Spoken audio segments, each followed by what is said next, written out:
Welcome to today's episode.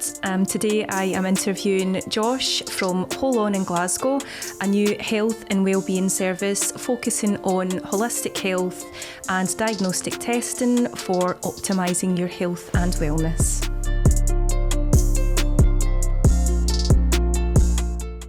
Welcome to the show, Josh. Thanks for coming on, and just wanted to chat a little bit about with you about Holon, the new health service focusing on scientific grounding for health. Something like that, yeah. Thank you for having me. Good to see you, Louise. Yeah.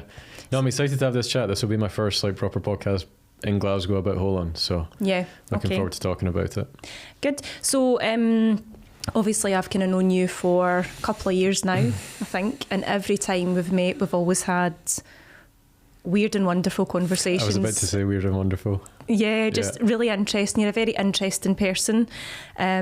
So if you can just tell me a wee bit about your background, what's kind of led you to this point from your studies and your own sort of experience in health? Not too much detail about personal things, but just regarding how you've come to kind of open Holon and what it's all about. Sure. So I'll take you back to initially studied economics and then went into the world of finance. And when I was in the world of finance, I started getting really interested in health, mental health, emotional health, spiritual health, and moved out to San Francisco in 2017, where I ran a company called Consciousness Hacking, which was an ecosystem looking at the intersection of technology and human flourishing. So the evolution of mental health technologies is one way to put it. Mm-hmm. So sort of been, for the last few years, been very interested in this intersection of health and tech. Started more in the mental health and tech field. And Holon is very much, or is still, there is still obviously a mental health component to it, but we're sort of looking more at the physical side of things. So I studied economics, ran this company in San Francisco, went back to grad school, went to Harvard to study human development with a particular interest in adult development, and also something called neurospirituality, which is a fancy way of saying the neuroscience of spiritual experience.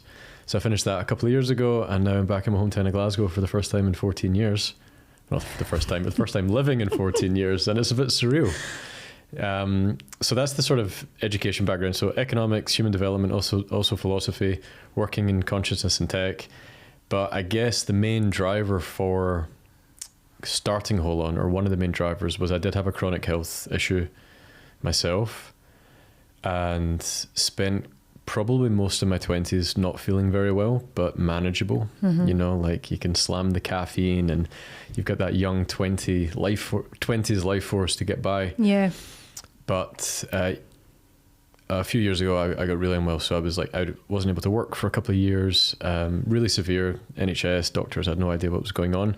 And I had to essentially look elsewhere for the answers to what was actually going on in my body. So that's a really long-winded way of saying why one of the driving forces for Holon in Glasgow is giving people access to the tools, the technologies, the knowledge, and the diagnostics that helped me a lot that I wasn't able to find when I was living in the UK. Yeah, absolutely. And it's a common theme, finding that a lot with all different sort of cultural backgrounds, different nationalities as well, people travelling through Glasgow in the UK, and they'll contact us for sort of tests that are out with the normal realm of health screening. Yeah. So very interesting. So what, obviously that's kind of propelled you to create Holon and provide a service that's based on things that you couldn't find for yourself. Yeah. So what kind of services then do you feel are necessary or that are missing, that we need this gap in Glasgow especially?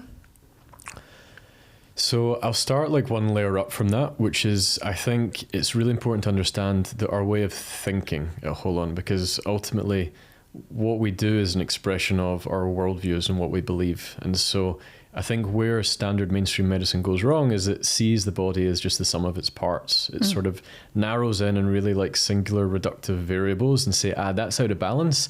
Let's just fix that with a pill and that's you better, right? Yep. So we have a healthcare system of symptom management, which is great for certain conditions and certain things. The problem is a lot of people are developing chronic complex illnesses. And Western allopathic medicine as it currently stands isn't so good at curing or resolving chronic complex issues. So the way of what I'm very interested in is just like thinking at the body in a slightly different way, not just like the sum of its parts, but also as a complex, adaptive whole system. Yep. And so looking at the idea that the mind, the body, your relationships, and the environment you live in all inform your health. It's not just biology, it's psychology, it's environment, it's nervous system, it's the full picture. So I'd say that's one of our like driving principles, is looking at the whole person. So looking at how all these factors interact to make someone well or unwell. What I will say though is Holon isn't just about like health, people with health issues. It's also performance. It's also well-being. So you don't have to come in here with come into Holon feeling unwell. You might just want to feel better, even though you already feel pretty good. So that's the thinking, is thinking about the body in a slightly different way, thinking about the whole person. And in the space itself, we've got lots of different technologies. We get 8 different technologies, and we have all sorts of different diagnostics and from functional medicine, which you've had some experience in. Yes. And also yoga, meditation, and breath work. Yeah. Brilliant. Yeah, and I have actually been up to visit the place. Has it opened yet, or is it? No. So we are recording on the, what is it? 7th of May. Yeah. We're opening on the 14th of May, 2024, in case someone's watching this in the future. Yeah. But you did say the space was very futuristic, so you never know. It was actually. It was like, I don't know, I was walking into like a kind of, how can I even describe it? An extraterrestrial environment. It was weird, but I felt comfortable there. Yeah, it's cozy ET. Yeah. So can you just talk me a wee bit about the sort of technologies that you do have? I know we spoke about a couple of them, which I'd heard of a little bit, but not really too much in depth, especially regarding sort of preventative health and well-being management. Okay, so let's start with, again, a framework. So the Holon framework is we want to help clients reduce the bad stuff in their body. We want to help infuse their bodies with good stuff, and we want to help them balance their nervous systems. So in terms of like reducing the bad stuff, what is that? We live in an extremely toxic world. There are microplastics, herbicides, pesticides, fertilizers, PFAS, there's mold, there's heavy metals. The human organism can only handle so much of a toxic burden. And since 1950, 350,000 chemicals have been released into the atmosphere through industry and through agriculture. We only have safety studies and a small smidgen of them. And so it's important, we believe, to help clients support these natural detoxification pathways so that they're able to let some of this stuff out from their system. The way we can do that Holon is, first of all, we have an infrared sauna. Some people ask what's the difference between an infrared and a normal sauna. A normal sauna heats the air from the outside, so it's a hot space. An infrared sauna instead uses light to heat the skin, and in heating the skin through light, it creates a sweat response.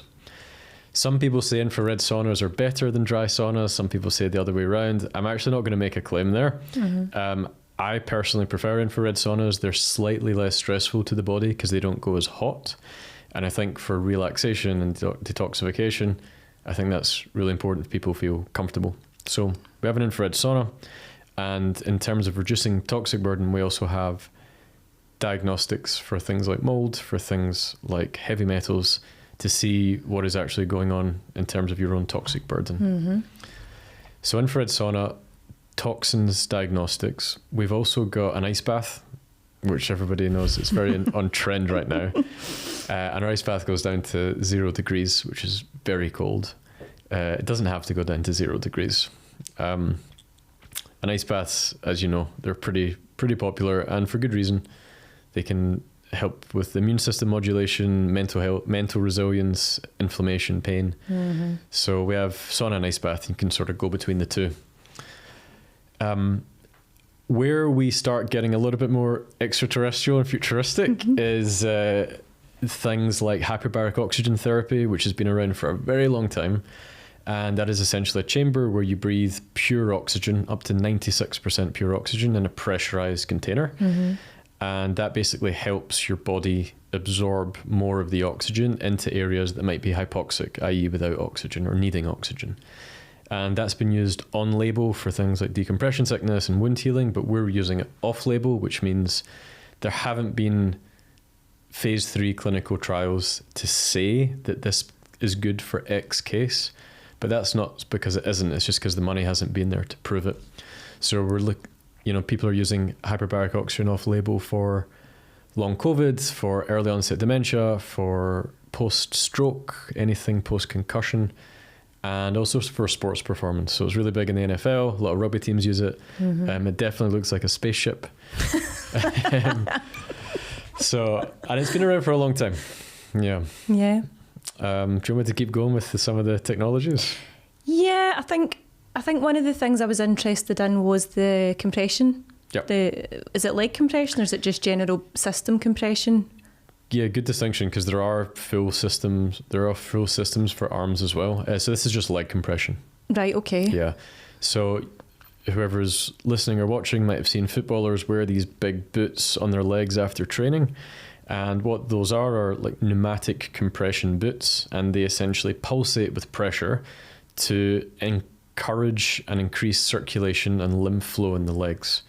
So really good if you've got any circulation issues in the legs, and also really good if you've had like a really hard training session to recover from. Wow. So does that sort of stimulate blood flow then for cell regeneration and things like that, or muscle growth? Or Correct. It's predominantly lymphatic drainage, helping the lymph system start to clear some of its contents, but also blood circulation too. Wow. So will that reduce things like your lactic acid buildup and things like that? I can't give a definitive response to that. I don't know how it works with lactate. Right. Okay. Very interesting. Yeah, I'm going to be signed up. Yeah, the compression boots are the least. They're quite manageable. But they're static, so you need to actually sit in the system. Then you can't walk about with them on or anything. Oh, absolutely not. No, you sit in a system 30, 45 or 60 minutes. Right. And they're really good pieces of technology. Interesting enough, when I use them personally, I feel my heart rate start to go quite a lot, because you're actually pumping some of the blood up. Wow. And they're powerful tools.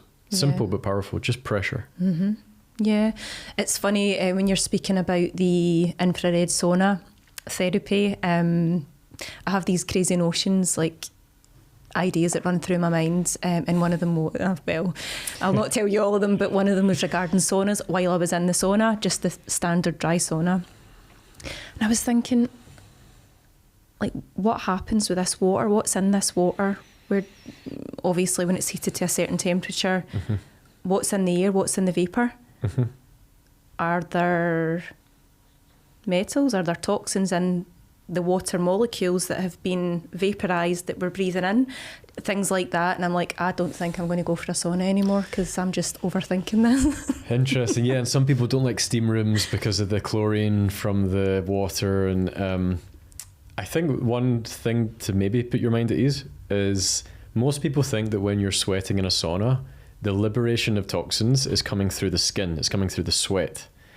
That's actually not how most toxins are detoxed. Right. When you're in a sauna, the heat actually liberates toxins from fat tissue, which basically liberate them from the tissue so they can go into the bloodstream, be collected by the liver and kidneys, and then excreted. Oh.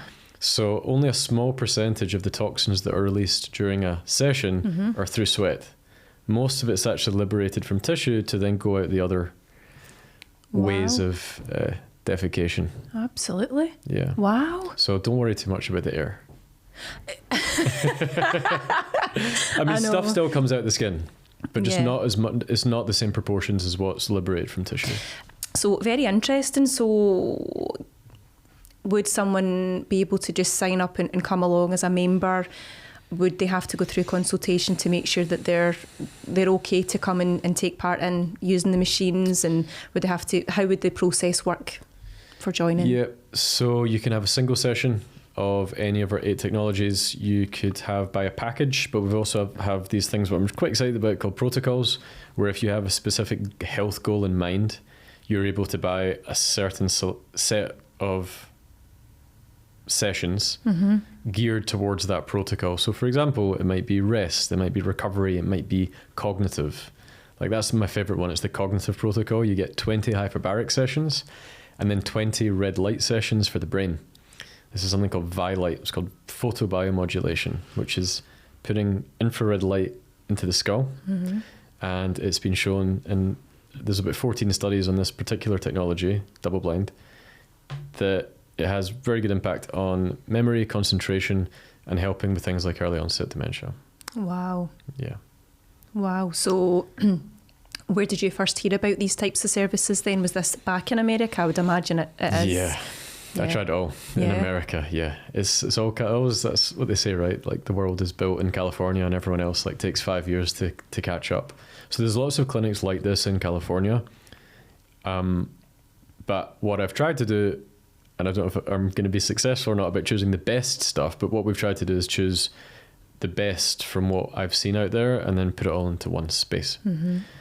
So yeah, you can buy single sessions, packages, protocols, and you can be a member, but we've not launched yet, and my gut says the packages are probably going to be more popular. Yeah.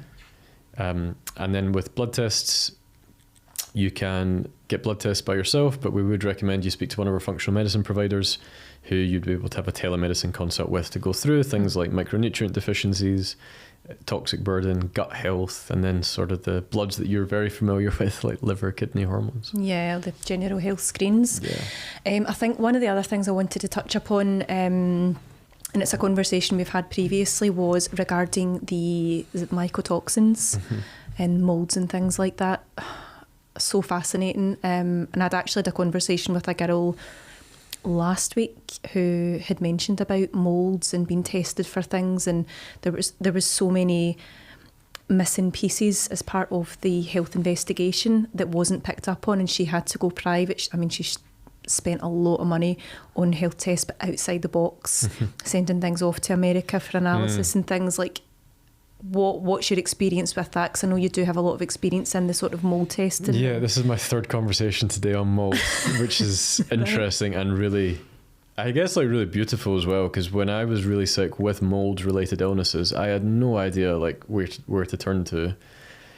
So mould produces these things called mycotoxins to defend itself as a species. In the same way humans can punch and insects can give out certain venom, mold releases mycotoxins into the atmosphere. And some mycotoxins are relatively harmless. Some mycotoxins that are released by certain mold species can actually be very damaging for the human organism. And they have been found, some of them to be carcinogenic, i.e. causing cancer, immunotoxic, neurotoxic. And the problem is a lot of them are invisible. So you might see a big bit of mold, but you can't really see the mycotoxins, the things that the mold produces. And a big backlash from the mold frame of view from standard medicine is, well, we've lived with mold for millions of years, or however many, 300,000 years. Why would it suddenly become an issue now and it wasn't an issue in the past? And my rebuttal to that would be probably threefold. First, maybe we're just discovering that a lot of these chronic illnesses that we think have no cause actually have a toxic cause. Two, we've changed our building materials and we've moved from stone and clay to a lot of drywall. And drywall actually maintains a lot of moisture behind it. And that could be why all these new builds are being built with drywall and the mold is actually seeping into it and basically creating a mycotoxin issue. And then there's other theories like we're using like antifungal paints. And in other words, we're trying to create these new paints that have like fungicides in them. But in doing so, that might have created like an evolutionary spread of other types of molds as they've outcompeted the ones that get killed, sort of like antibiotic resistance to paint. Wow. So I don't have a definitive claim on any of these theories. These are just things that I've heard mentioned. And there's also potentially some synergistic interaction between mold and electromagnetic fields. This is a guy called Klinghardt that showed that when you put a dish of mold beside a Wi-Fi router, the mold actually grows at a faster rate than not beside the Wi-Fi router. Wow. Because it can use radiation as an energy source. So I'm going to be careful about the claims that I'm making because none of this is proven, quote unquote, but there are many reasons why mold might be more of an issue now than it was in the past. And I just know myself personally, when I detoxed from mold, having spent a long time not well, a lot of my symptoms like itching, histamine response, brain fog, nervousness, like I was getting really nervous at like certain sounds and noises, and smells, hypersensitive to perfumes. They call that multiple chemical sensitivity. When I took my mold burden down, a lot of those things went away. And I know for a fact a lot of people have had a similar experience. So I would encourage people, if you're living in an old apartment or a new apartment and you have visible mold and you're not feeling well, try to take note. Do you feel better when you're outside than when you're inside? And if so, you might have a mycotoxin component of your health issue. Wow. I think you could really become quite obsessive with this as well, though, couldn't you? Like when you think about your pipe system, your water filtration system, your air conditioning, if you have it. No, we don't have it here, but invisible molds, things that you can't see visibly, you know, like you just assuming you have it on your bathroom window or whatever, or your ceiling, but these are invisible ones as well. Mold seems to seep into people's immune systems who are already kind of immunocompromised. I don't mean officially immunocompromised, but they have some sort of weakness already. And mold is actually not an issue for a lot of people. So this is my one caveat would be, if you have a health issue, definitely look into mold. But if you don't start panicking if you see a little bit of mold in the toilet. Like I can now tolerate mold like easily. I can tolerate being in a space with mold, whereas before I couldn't go into a space with mold without having all the symptoms flare up.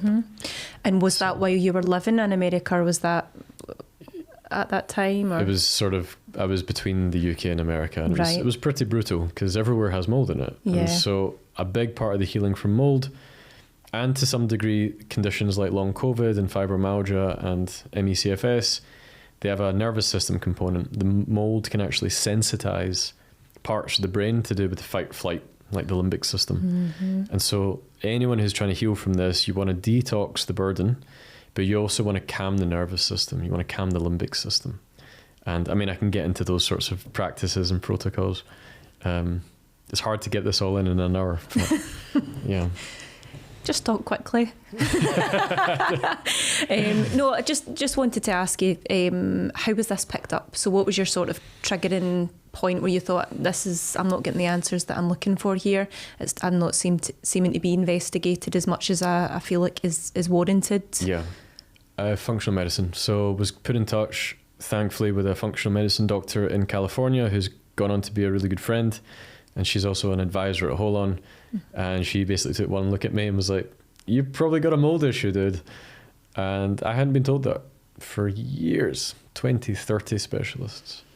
And she was right. Once I got rid of that toxic burden, I feel better now, and I'm 32, than I did for most of my 20s. I just didn't feel well. And I think this is the thing, a lot of people, they just accept that they feel suboptimal, and they just think, oh, that's life. Yeah. Yep. But my experience is it's not. Absolutely. So how long was your sort of detox process? Detox took about a year because you want to go slow. Anyone who sells you like a 2-day detox pack, run the other way. These things have to go slow because you don't want to overburden the detox system. You don't want to liberate too many toxins that your liver can't handle, because if it can't handle it, it's got to go somewhere. Go somewhere else. If it's mercury, it could go back into the brain. Not very good. So you got to go slow. But it probably took me a couple of years to get from diagnosis to full solution. Some people can go a lot quicker. It just depends how long they've been sick. Yeah, absolutely. I had actually a consultation at the end of last year with that. His name's Morley Robbins. The root cause protocol. Didn't really know how much I believed in it until we had our consultation, and I had a hair tissue mineral analysis, and it was I had high mercury, and I think I told you this before actually, high, was it aluminium, which I'd stopped deodorant, that was a bad idea. So it was mercury, aluminium, and what was the other one? I had very low copper, very low. Yeah. Yeah. And I think they had said it could be attributable to having mercury fillings, which I don't have, I've never had. Okay. But we pinpointed it was a lot of tuna that I was eating. That would be it. Tuna. Yeah. So I had to cut out the tins of tuna. Mm-hmm. I've not retested it yet. Okay. I was going to do it on like an annual basis, but Yeah. I think I might go other methods maybe with the test that you had recommended. Did you just cut the source, or did you also create a detox protocol? No detox, no. Yeah. No, just Okay. cut the source. Okay. Yeah, because that's interesting. Like, sometimes that's more than enough. And even things like melanin, which is the thing that your skin produces when it comes into contact with UVB from the sun, that's actually protective against mercury. So some people think you should redox, not detox, which basically means you want to increase like your exposure to good light to help your redox status. And you don't have to detox at all. So there's other ways in if you do. But I think that the key to everyone's health journey is you want to increase the overall system's resilience. I think that's the key. You don't want to double down too much. Like, I can handle mold now. I don't have to avoid mold for the rest of my life. I don't have to not eat tuna ever again because I've built up more and more resilience. And I think that's key. Yeah, absolutely. Yeah. Very interesting, isn't it? And it's different how everyone's affected in different ways. Some people are not affected at all. Yeah. Yeah. Totally. And then, so you ask why? Like, is it genetic? Why are you particularly sensitive to X toxin? Or is it that people who end up getting sick actually have lowered capacity to handle stressors? And stressors can be emotional, toxic, physical, and chemical. So this is back to the Holon framework. It's not so much about just reducing the bad and adding the good and balancing the nervous system. You could actually just do one of those things and that would be enough. If you have a big nutrient surplus, that nutrient surplus could be enough to start counteracting some of the negative effects of the toxins. Or if your nervous system is really aligned and you're like really healthy mentally and emotionally, that could be enough to ward off any sort of infections that are coming in through, I don't know, your food sources. Yeah. So it's a system. I think this is the thing we need to I'd love to get across. It's like the body is a full complex system and you can change some of the parts and that affects the whole. Yeah, absolutely. One thing can put it out of whack or one thing can put it into alignment. Totally. Yeah. Yeah. Even if that one thing isn't directly connected to the thing that you think it's meant to be connected to, you know? Yeah, absolutely. I think we're singing from the same hymn sheet because it's something that I've been going on and on about for such a long time is the whole system. The whole health system is about every factor. It's not just one thing, you know. You can't cut out sugar and just expect you to have a healthy lifestyle. It's got to be about your environment as well, other factors. I've had so many different conversations around that and around nutrients and around toxins and environmental toxins and how it disrupts everything. But a lot of things that are maybe missed is the mind. And that's a very important part that's often missed. Yeah. So can we double click on that? Yeah. Yeah. So the way I like to think about how the mind influences health is, first of all, some people say, oh, does that mean it's all in your head? No, because that means people think you're making it up if you're unwell, because if there's a mental component, this gets back to philosophy. Like, is there a distinction between body and mind? Like, that's a philosophical question. There's a field of science, you've probably heard of it, like psychoneuroimmunology, which I think PNI. Psychoneuroimmunology, the psychology, neurology, and immunology are actually part of a single system. If your immune system or if your brain is acting a certain way, that's going to impact your thought forms. If your thought forms are of a negative slant, for example, that's actually going to end up informing how your brain changes over time. And that then has a downstream impact on how your immune system functions. And this isn't like an alternative field of medicine anymore. This is like proper medicine. Like the mind, the brain, the immune system are all in actually a deep connection with each other. And I think one of the biggest causes of health issues probably has something to do with how we respond to stress. And some people aren't very resilient to stress. And a lot of the time that is because of something that's happened in the past. So developmental trauma is a bit of an overused word now, but it's pretty clear now that if you've had certain traumatic experiences, you're more likely to develop certain conditions like autoimmunity, for example. This is Gabor Mate's work with anger and autoimmunity. So the mind is so intrinsically connected to this, and I don't think it's as simple as just like thinking positive thoughts. I think it's also about like, you know, getting into the body, and like that's why I'm a big fan of like somatic psychotherapy, like really getting into like the feeling of what is happening. And I think that is absolutely key. Yeah. I think when everyone lives in a pretty like disembodied state, it becomes easy to forget or to know actually how we're feeling. And I think from everything that I've learned from the trauma world, it's that if you're able to digest your feelings as they happen, life actually seems to flow a lot more beautifully. Like if sadness comes up, you can be with your sadness. If you're just numb the sadness or numb the anger, that doesn't actually go anywhere. It somehow gets locked. We don't know the mechanism by which it gets locked, but it gets locked. And then, you know, you're living life in a sort of numb way. And I think that's when a lot of people don't feel alive or vital. It's not because there's anything wrong with them physically, it's because, you know, they've learned to sort of shut out their embodied and emotional experience. So again, we come back to this part, like it's the mind, it's the body, it's the relationships, environment, everything is informing how we feel. Yeah, absolutely. And I think as well, just to kind of finish off on that topic, I think that's why, especially in our society, probably Glasgow, west of Scotland, UK, kind of Western society is all about numbing or escapism and coping mechanisms, using sort of like drugs, alcohol, and not really being in the moment. I guess you could call that mindfulness, really about experiencing it as things happen. But I think a lot of people are living either in the past, and they're living in fear and anxiety and then depression, and it's like a constant cycle. And especially that's what I tend to think about between the ages of like 20 to 40.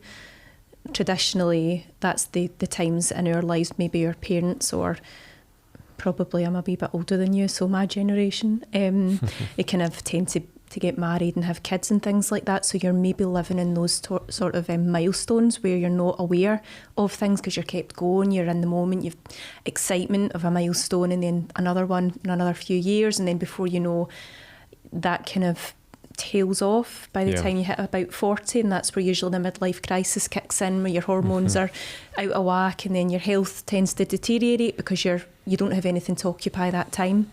And that's not everyone, but that's just kind of, it's just a perspective that I've thought about, and I've maybe thought that it's relatable to quite a lot of people, friends of mine, people that I know from my generation. So interesting topics. It's always interesting in my own mind. These are conversations I have with myself, but I'm so glad to be able to share this conversation with you. There's someone else, from across the table now. Yeah, it's not an imaginary person. No. Or a mirror.